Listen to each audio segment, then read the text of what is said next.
20 December 21వ తారీఖున 100 సంవత్సరాల క్రిందట 1923లో బ్రిటిష్ ప్రభుత్వం తర్వాత, అప్పుడెప్పుడో బ్రిటిష్ వాళ్ళు సమగ్ర సర్వే చేశారు 1923లో. దాని తర్వాత ఎప్పుడు కూడా ఎక్కడా కూడా సమగ్ర రీసర్వే అన్నది ఎప్పుడు కూడా ఆలోచన కూడా చేయడానికి కూడా ఎవరు సాహసించాల. చెప్పిన మేరకు 2020 డిసెంబర్ 21వ తారీఖున 100 ఏళ్ల తర్వాత 1923లో బ్రిటిష్ ప్రభుత్వం తర్వాత సమగ్ర భూ సర్వే రికార్డ్స్ అన్నీ అప్డేట్ చేయడం, సిస్టమ్స్లోకి రిఫార్మ్స్ తీసుకొని రావడం మొదలుపెట్టి ఒక గొప్ప అడుగు పడింది ఆ రోజు.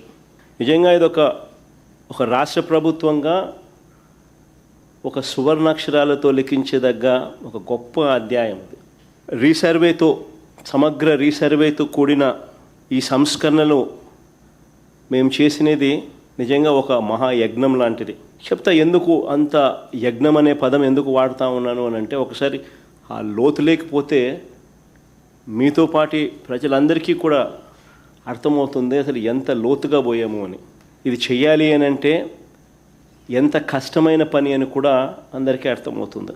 దేశ పరిపాలనా చరిత్రలో భూ సంస్కరణలో సువర్ణాక్షరాలతో ఎందుకు లిఖించదగ్గ అధ్యాయం అని చెప్పి కూడా చెప్తా.